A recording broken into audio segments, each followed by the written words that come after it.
ji ñu nemmeeku ne assemblée gis nga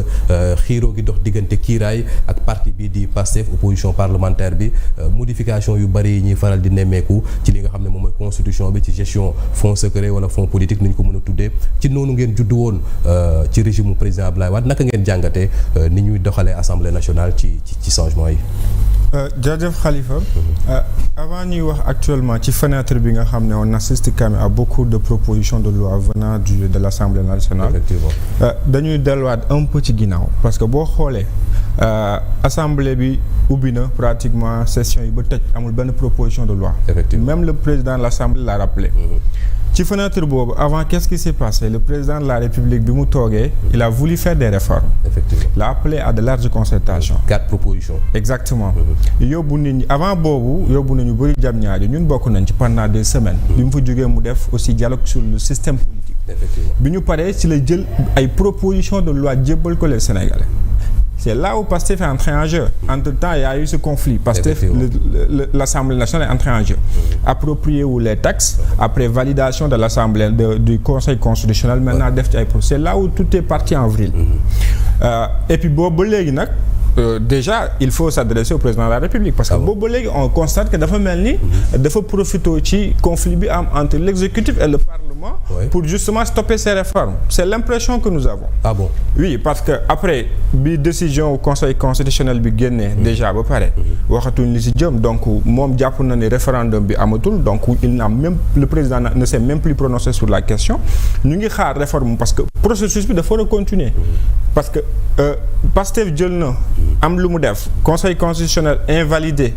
procédure bi ok mais moom li nga xam ne jëloon na ko mu initiative bu jógee ci moom cette initiative doit continuer doit poursuivre mooy les 4 propositions nga xam ne laaloon na sax Conseil constitutionnel. Mais effectivement dafa war a continuer mais j'ai l'impression que dañ ko stoppé net taxaw. Est-ce que li ko Pastef approprié wu moo tax mu bàyyee leen ko fa. Mais Pastef approprié nañ ko actuellement ça a été stoppé par le Conseil constitutionnel. Maintenant moom processus bi mu jëloon ça doit continuer parce que processus yi ñaari bokkul.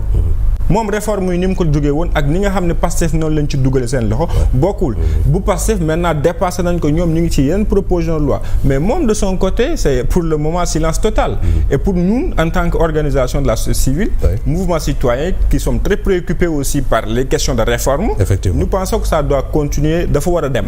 nañu continuer réforme yi continuer dem mandat bi ñoom ci seen biir sax ñu ngi koy wax jàpp ñu ne mën a dina nekk mandat bu ñu mën a présenter un bilan matériel mais des réformes ñu ngi koy xaar réforme yi ñuy xaar depuis 2 ans et quelques amul vraiment des réformes conséquentes ñu ngi koy xaar maintenant pour revenir sur ce qui se passe actuellement je pense que c'est une bonne chose pour la démocratie c'est une bonne chose pour la transparence c'est une très bonne chose même pour la vivabilité pour dundu démocratie ci suñu réew des propositions de loi venant de l'Assemblée nationale venant de l'exécutif c'est bien surtout que mu concerne des choses qui sont fondamentales mais dafa am ñoo xam ne dañ jàpp ne bu ñuy modifier la constitution du Sénégal dafay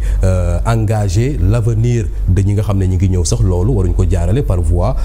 parlementaire mais référendum lañu war a def solliciter l'avis des Sénégalais. Bon li nga xam ñun loolu moo nekkoon suñu avis. Pastef bi mu approprié au projet yi ne nañuy dem voter ko bëgg président promulguer ko ñun dañ ne nous ne sommes pas contre les réformes mais dañu jàpp ne réforme yu toll nii envergure bi mu am na dem référendum newuñu woon sax ci ay contenu mais quand même li nga xam ne moom la ñu nekk sur ces propositions là moi je ne vois pas la nécessité d'aller vers un référendum pour déclaration de patrimoine ndax da nga koy def à l'entrée à la sortie dañ koy publier duñ ko publier je ne vois pas pourquoi ñuy xaar un référendum pour promulguer ce genre de loi sur l'encadrement des fonds sociaux des fonds spéciaux là par exemple il y a un contentieux qui est né on dit que ça relève du pouvoir ça relève de discrétionnaire du président de la République des lois réglementaires mais am na point bu important ci réforme yi gis nañ ne bi Pastef approprié la proposition du président Diomaye dañ cee yokk ay attributs yoo xam dañ koy jox le premier ministre mu mel ni dooley président la ñuy wàññi dafay sax jouer sur le régime bi nga xam ne moom la ñu am le régime présidentiel doo doon régime parlementaire du doon régime présidentiel est-ce que loolu soxlawul ñu laaj xalaatu askan wi. li nga xam ne Sénégal ñëpp d'accord nañ ci mooy suñu réew mi Sénégal le président moo am doole ci réew mi. Effectivement. La preuve cette réforme n'est pas passée parce que cette révision n'est pas passée parce que le président moo exigé vote bloqué. Ce qui veut dire que le président même une loi mënoo ko modifier sans son consentement dans ce pays. Donc là aussi c'est une question qui nous interpelle newuñu li Pastef def baax na wala baaxul moo tax ñun bëgguñu woon dugg sax sur le contenu. ñu bëggoon mu dellu ci askan bi ñu xool ndax ñor na leen wala ñoru leen. et que ñu am temps pour ñun organisation ñu mun a sensibiliser les Sénégalais leen contenu de loi contenu révision bi lii ak lii la maintenant libre à vous le jour du référendum de voter oui ou non pour réforme boobu mais quoi qu'il en soit pour man bu ñuy def des réformes wala bu mu ci munti doon li nga xam ne moo ci ëpp solo mooy nañu jiital l'intérêt et man ci ñaari propositions yi nga xamante ne bi moom moo nekk d'actualité parce que réforme yëlee comme ni ñu ko waxee tout à l'heure le président dañ ko stand by kenn waxatu ci et ce qui est anormal dañ ci war a wax dañ ko war a continuer mu dem jusqu'au bout mais propositions yi nga xam ne moom la ñu nekk di tëgg à l'Assemblée nationale mais ñun ñëpp à l'unanimité les Sénégalais d'accord nañ ci ne déclaration de patrimoine war na am booy génn ak booy dugg mais plus encore ñu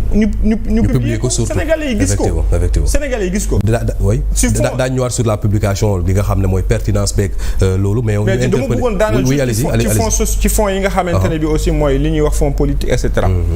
yàgg nañ gis des gens yu dugg biir assemblée nationale yu dugg biir présidence sàcc ay liste électorale yu jàmbur dugg palais génn ñu gis ay enveloppe ñenn ñi ne enveloppe bu xaalis la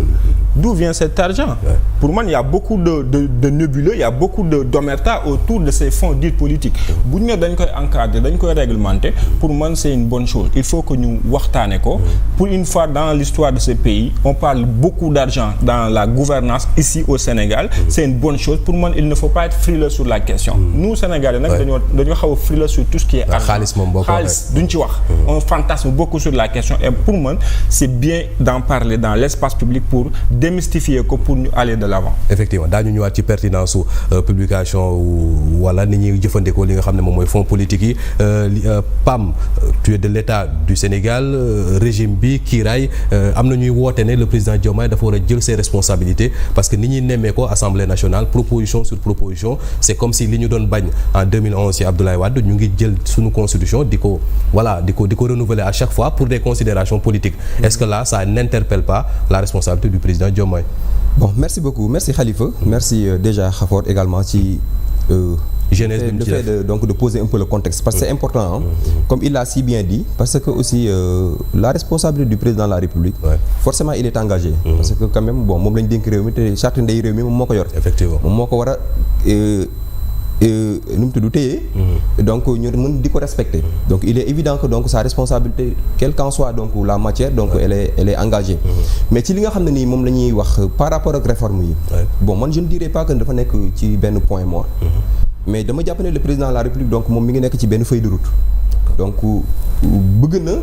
te li ma xalaat li ma jàpp ko aussi par rapport à la constitution suñ ci waree def ay réformes dafa war a nekk des réformes yoo xam ne nii elles doivent être englobantes. C'est pas intéressant également ñu ne dañuy def ay réformes yoo xam ne nii on va prendre un seul article le tirer am lu ñu ci yokk am lu ñu ci wàññi et que d'ailleurs la société civile les partis politiques toutes les composantes donc de ce pays là am nañ un mot à dire lu ñu war a xool évaluer le